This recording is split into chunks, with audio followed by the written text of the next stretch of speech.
with Stephanie Murata, longtime women's team member and very active with USA Wrestling for many years. Kind of have a different role here at Fargo than maybe you might have been as a coach or athlete. Talk a little bit about your work with the medical team. Well, obviously it's a different role for me, but I'm enjoying it. I am embracing my new profession, so it's very fun to obviously when you're a coach, you want your athlete to keep competing. As an athlete, you always want to keep going, but really an integral part of that is, you know, the medical staff and supporting your athlete and making sure that you're able to compete and do the best you can. So it's nice to be on that end. Do you think that being a former athlete and having coach experience helps you do a better job when you're helping evaluate an athlete on whether or not they can continue wrestling? Oh, absolutely. I think there's a lot of empathy as far as not only necessarily the physical challenge that some of the athletes might have, but also the emotions that go with that. Obviously, everybody knows that you want to keep competing, but sometimes it's probably having a little bit more hindsight. Yeah. You know, if you're going for, say, 5th place or 6th place, you still obviously want to wrestle and you still want to do it, but maybe that's not the best situation where you should keep wrestling.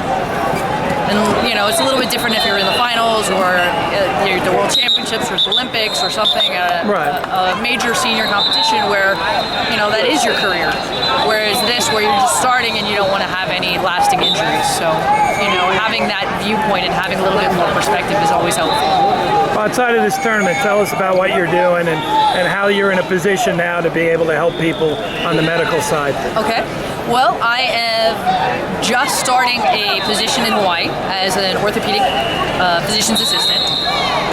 I'm working with a physician named Daryl Kahn and another Dr.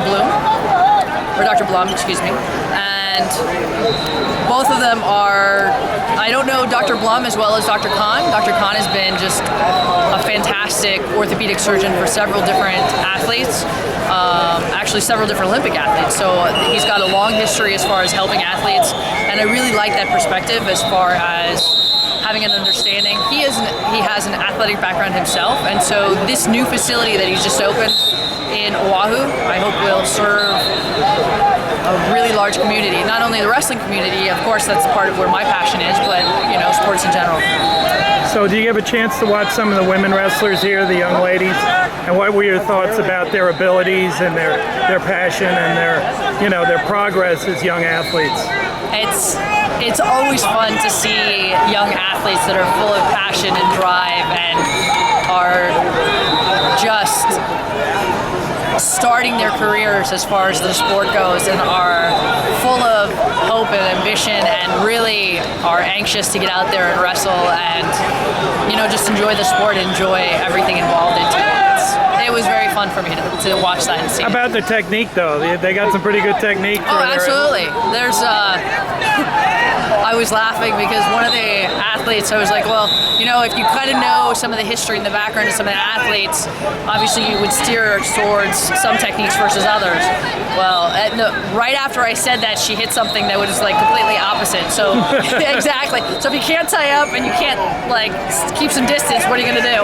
So there was a front headlock on the first one and then a double leg on the second one. So it covers a pretty broad range as far as having a lot of diversity and tools to work with as far as your arsenal goes for the obviously for the opponent that was winning, but on the other side, you know, if you're already adapting to whoever you're competing against and you're trying to change some of the stuff you're doing, you're running out of options pretty quick. So it's fun to see all the good technique though. So you had a chance to visit with a lot of the veteran women wrestlers, the ones that are out of the sport now as athletes, when they had the pioneers got together at the Open in Vegas. Is that a lot of fun for you and to spend time with people that you traveled all over the world with? Absolutely. It's interesting. I think, you know, we all started kind of on the same road. We might have gotten there from different paths or whatever, but we were all on the same road trying to go to the Olympics. So we spent a lot of time with the women or the different people during that time, and it's interesting how everybody's life sort of spans out from there. But I think just having the common tie of wrestling always sort of brings you back, and it's very comforting and fun to see being in this environment is very fun. So, well, having you around a wrestling event is really normal for me. So great to see you, Stephanie. And obviously, hopefully you're not too busy with too many injuries, but you can make an impact for some of these young people. I hope so. I hope I can make a difference. All right, thank you. Thank you.